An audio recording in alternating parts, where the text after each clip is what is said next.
Assalamualaikum warahmatullahi wabarakatuh. Selamat pagi semuanya. Salam sejahtera bagi kita semua. Semoga kita semua dalam keadaan sehat walafiat. Amin Allahumma amin. Baik, tetap ingat apa?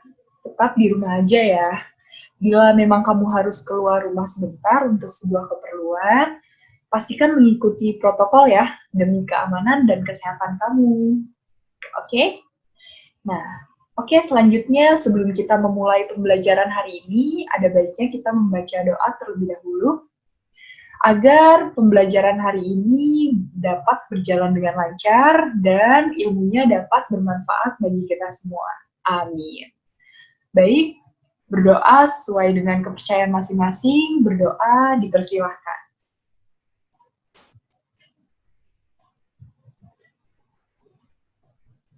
Berdoa selesai. Oke, sebelum kita mulai pembelajaran lebih lanjut, Ibu absen dulu ya. Ibu cek dulu.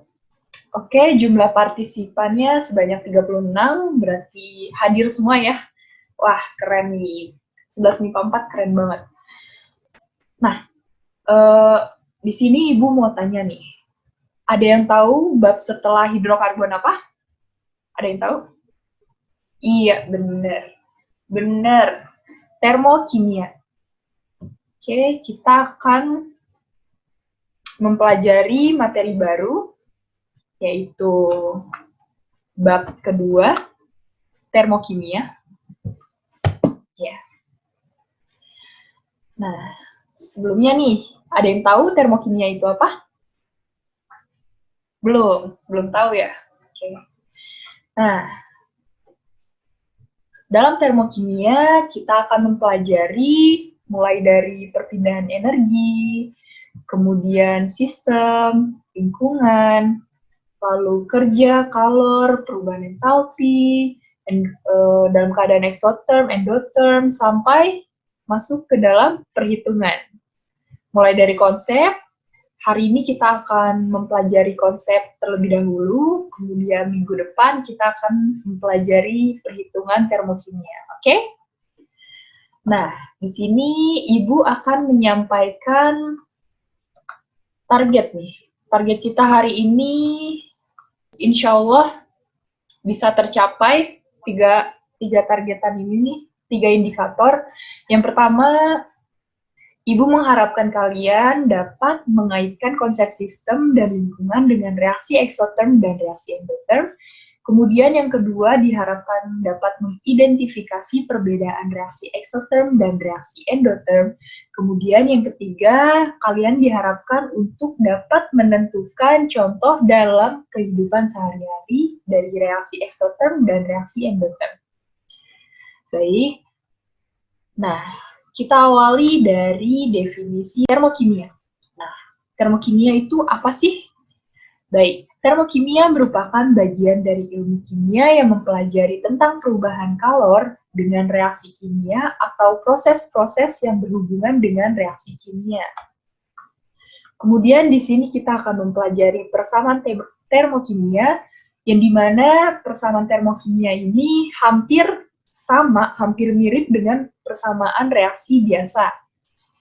Namun bedanya persamaan termokimia ini menyertai informasi tentang perubahan entalpi atau delta H, yang dimana biasanya delta H ini terletak pada sisi kanan, di bagian kanan reaksinya. Oke? Nah, dalam termokimia ini, perpindahan energi yang terjadi berkaitan erat hubungannya dengan sistem dan lingkungan. Sistem dan lingkungan. Oke. Sistem dan lingkungan. Kita akan bahas di selanjutnya. Baik. Di sini Ibu akan membahas tentang sistem dan lingkungan. Nah, yang pertama, sistem itu adalah segala sesuatu yang menjadi pusat perhatian dalam mempelajari perubahan energi. Nah, sistem ini yang ada di dalamnya nih. Kemudian, ada definisi dari lingkungan. Nah, lingkungan itu adalah hal-hal yang berada di luar sistem dan dapat mempengaruhi sistem. Contoh dari lingkungan itu semisal udara, suhu, Selanjutnya ada batas. Batas ini merupakan perantara dari sistem dan lingkungan. Oke, selanjutnya kita akan membahas macam-macam sistem. Yang pertama, ada sistem terbuka. Sistem terbuka. Yang dimana sistem ini memungkinkan terjadi perpindahan energi dan materi antara lingkungan dengan sistem. Nah, kata kuncinya itu adalah terjadi perpindahan energi dan materi. Oke? Nah, selanjutnya nanti, jika kalian masih bingung perpindahan energi dan materi, apa sih, Bu? Oke, selanjutnya kita akan ke yang jenis kedua, yaitu sistem tertutup, yang dimana sistem ini terjadi perpindahan energi tetapi tidak dapat terjadi pertukaran materi. Nah, yang terakhir ada sistem terisolasi, yang dimana tidak memungkinkan terjadinya perpindahan energi dan materi antara sistem dan lingkungan. Di sini Ibu akan menjelaskan lebih lanjut tentang sistem terbuka, tertutup, dan terisolasi. Baik, di sini sebagai contoh, Ibu berikan suatu reaksi ya. Reaksi dari magnesium dengan asam klorida menjadi magnesium MgCl2 plus H2. Oke? Nah, di sini kita gambar persamaan reaksi.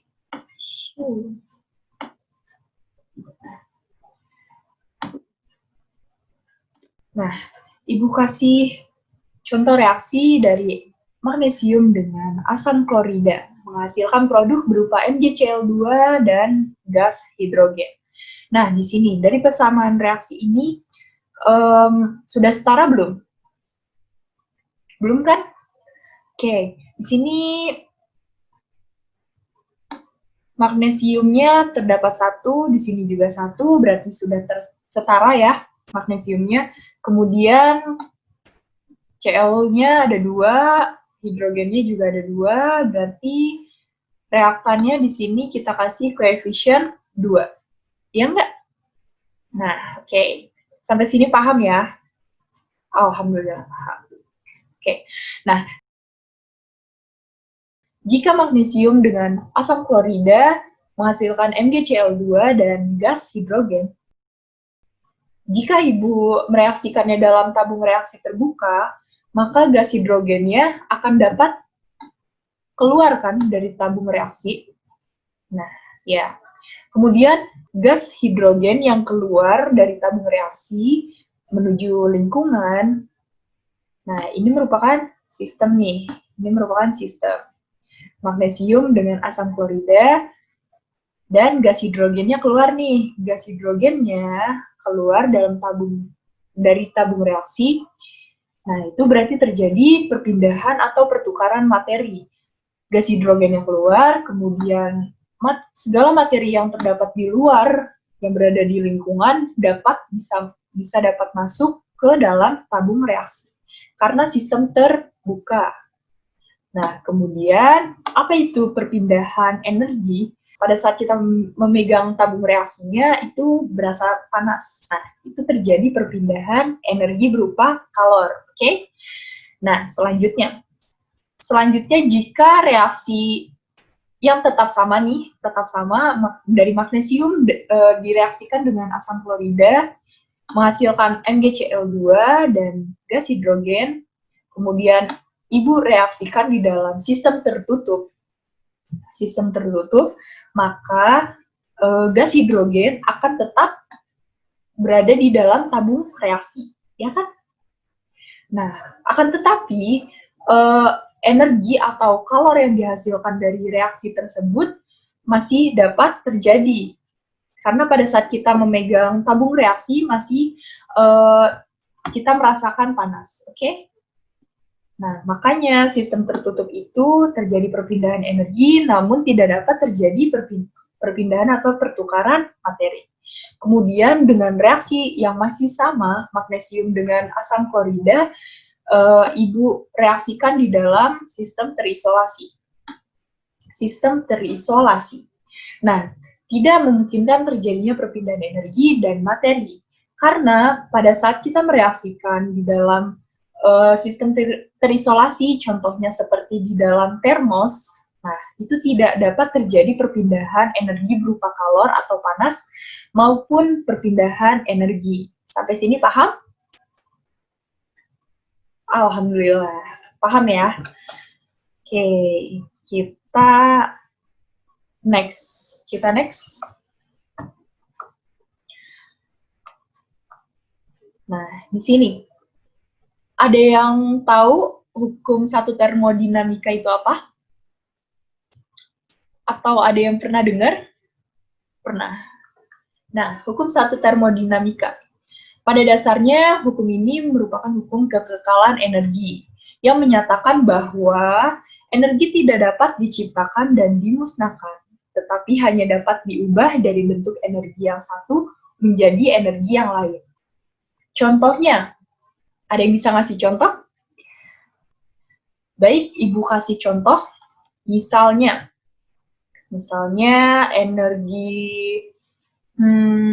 energi kimia menjadi energi gerak. Nah, contohnya apa tuh? Coba.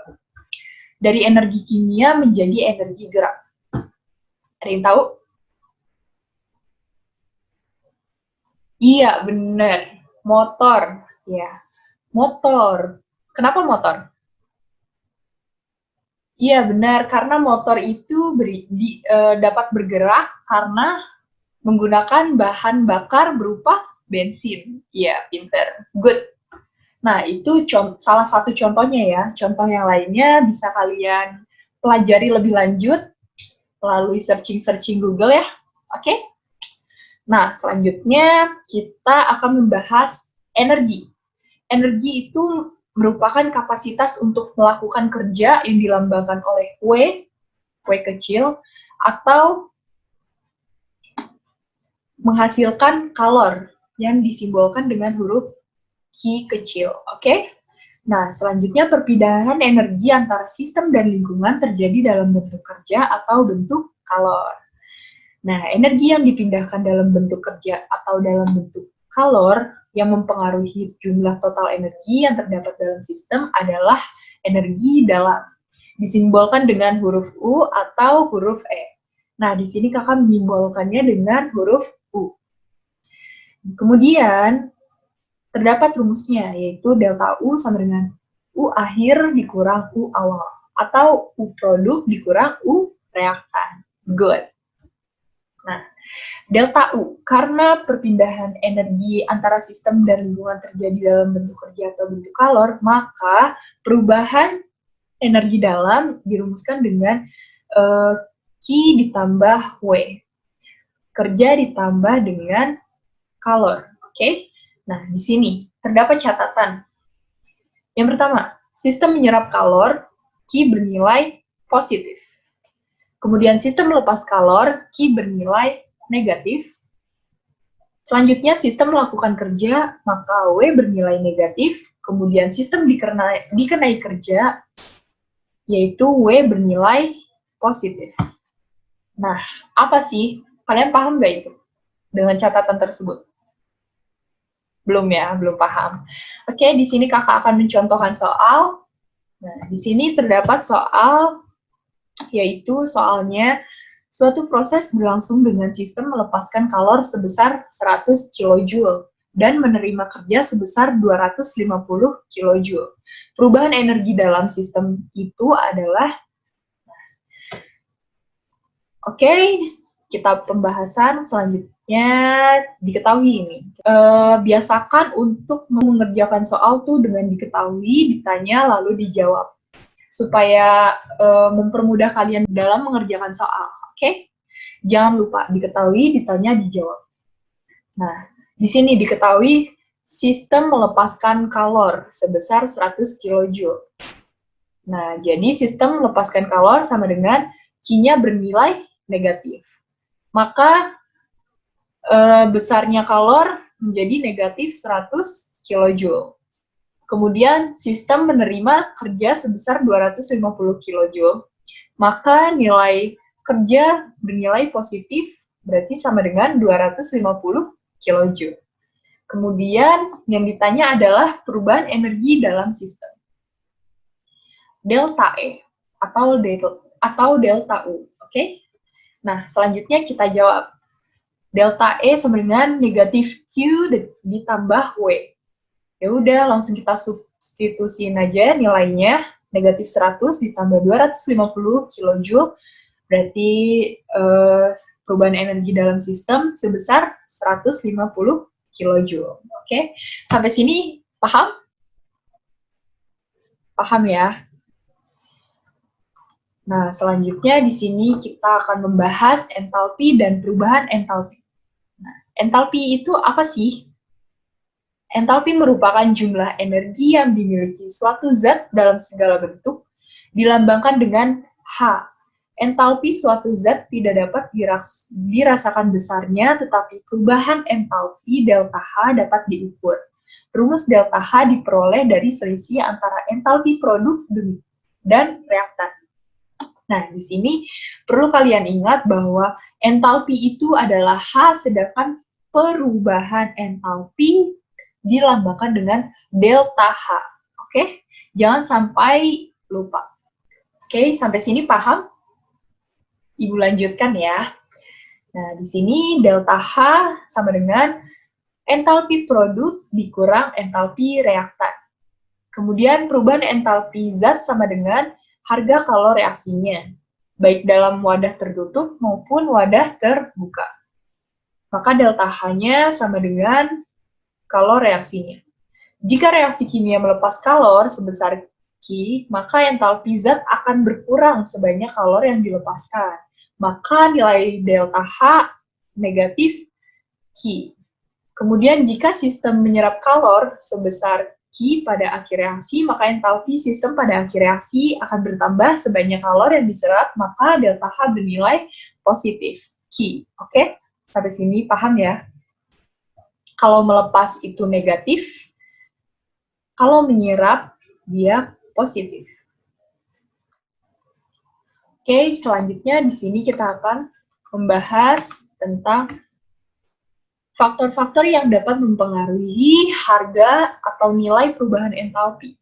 Yaitu yang pertama ada jumlah mol zat yang dinyatakan oleh koefisien pada persamaan termokimia, kemudian wujud zat yang dinyatakan wujud solid, cair, dan gas.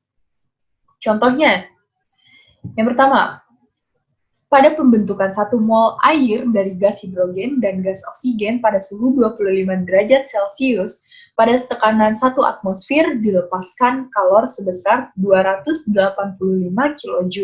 Dan pada pembentukan 2 mol air dari gas hidrogen dan gas oksigen pada suhu 25 derajat Celcius pada 1 atmosfer dilepaskan kalor sebesar 571 kJ. Perlu kita perhatikan. Nah, di sini faktor-faktor yang pertama adalah jumlah mol zat. Nah, di sini sebanyak 1 mol air. Kemudian di sini sebanyak 2 mol air. Maka besaran kalor kita kali 2.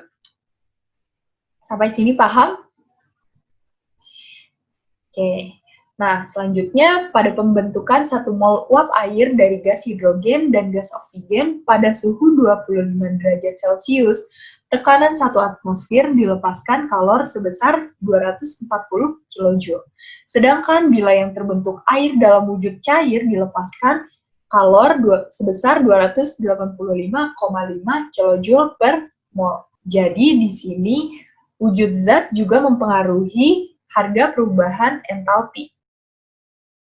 Perlu kalian ingat, ada 2. Yang pertama jumlah mol zat, yang kedua ada wujud zat. Oke? Ya. Nah, selanjutnya di sini kita akan membahas reaksi eksoterm dan endotherm. Nah, Apa sih reaksi eksoterm? Nah, reaksi eksoterm itu reaksi yang disertai dengan perpindahan energi dari sistem ke lingkungan. Ibu tekankan sekali lagi dari sistem ke lingkungan, sedangkan endoterm dari lingkungan ke sistem. Nah, selanjutnya perubahan suhunya. Oke, di sini pada reaksi eksoterm terjadi kenaikan suhu. Kenaikan suhu berarti panas. Nah, yang panas apa tuh? Sistem atau lingkungan? Iya, yang panas adalah lingkungan. Berarti kalau sistem, iya dingin. Good, pinter. Nah, kemudian pada endoterm, terjadi penurunan suhu. Berarti gimana tuh? Iya, lingkungannya dingin, sistemnya panas. Pinter, good. Baik, selanjutnya kita akan membahas perubahan entalpi pada reaksi eksoterm dan reaksi endoterm. Nah, pada reaksi eksoterm, delta H produk lebih kecil dari delta H reaktan. Kemudian delta H lebih kecil dari 0. Maka pada reaksi eksoterm, delta H bernilai negatif. Oke? Delta H bernilai negatif. Kemudian pada reaksi eksoterm, perubahan entalpi pada delta H produk lebih besar daripada delta H reaktan, kemudian delta H lebih besar dari 0. Maka delta H bernilai positif. Iya, benar. Nilai positif. Kebalikannya ya. Ya. Oke, selanjutnya kita akan membahas diagram entalpi. Perlu kita ingat kembali bahwa delta H sama dengan entalpi produk dikurang entalpi reaktan. Produk dikurang entalpi reaktan.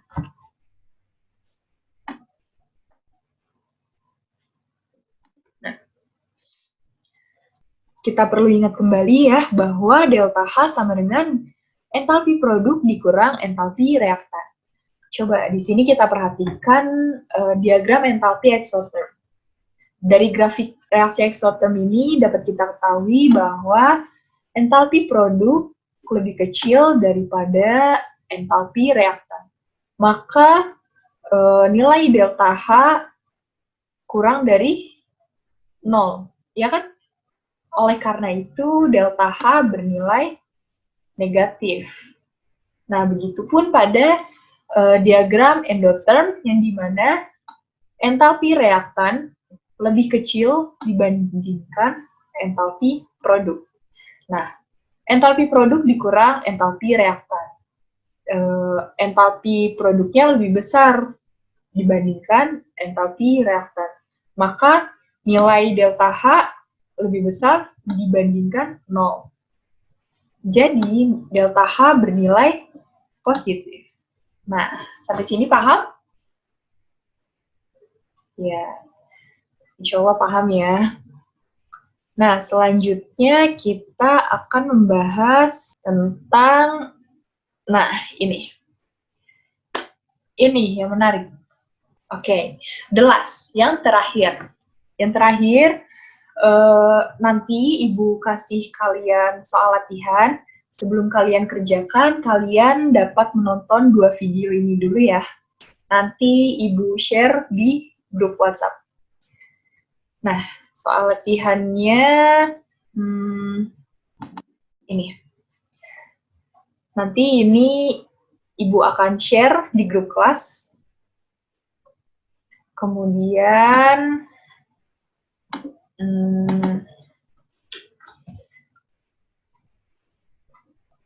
nah, ini. Jadi kalian ada project nih. Seru banget kan? Ada project. Nah, kalian dapat tugas baru, yaitu membuat creative mind map termokimia. Nah, creative mind map dibuat sekreatif mungkin. Kalian bisa membuatnya dalam bentuk digital atau non-digital, menggunakan alat dan bahan yang ada di rumah ya. Jadi kalian nggak perlu repot-repot keluar rumah. karena memang disarankan untuk di rumah aja. Ingat ya, pokoknya gunakan alat dan bahan yang ada di rumah kalian. Nah, kemudian tugas ini bisa kalian cicil dari sekarang. Nah, materinya itu bisa kalian ambil dari sumber referensi primer, yaitu contohnya seperti jurnal, e-book, kemudian buku paket, internet. Nah, tapi perlu kalian ingat nih bahwa sumber referensinya kalian nggak boleh ngambil dari blog milik pribadi. Nah, contohnya apa tuh? Contohnya Blogspot, WordPress, dan lain sebagainya. Nah, itu nggak boleh tuh. Lebih baik kalian ambil dari buku paket, jurnal, skripsi, atau sejenisnya ya. Nah, tugas ini dikumpulkan paling lambat 8 September 2020 pukul 23.59 waktu Indonesia Barat, dikumpulkannya di Google Classroom. Baik, sampai sini ada yang ingin ditanyakan? Oke. Nah, pembelajarannya cukup sampai sini. Jika kalian masih ada yang kurang paham dengan penjelasan Ibu, kalian bisa langsung WhatsApp Ibu aja. Boleh malam, boleh waktunya boleh kapanpun ya, nggak apa-apa. Oke, terima kasih. Tetap semangat menjalani hari-hari kalian, menjalani PJJ-nya, menjalani segala hal-hal aktivitas kalian yang hektik banget dengan tugas-tugas dari berbagai mata pelajaran ya, bikin video, kemudian mengerjakan tugas Google Classroom. Pokoknya harus tetap semangat. Selama PJJ, kalian harus tetap jaga kesehatan ya, tetap jaga daya imun. Baik, cukup sekian penjelasan dari saya. Kurang lebihnya mohon dimaafkan. Wassalamualaikum warahmatullahi wabarakatuh.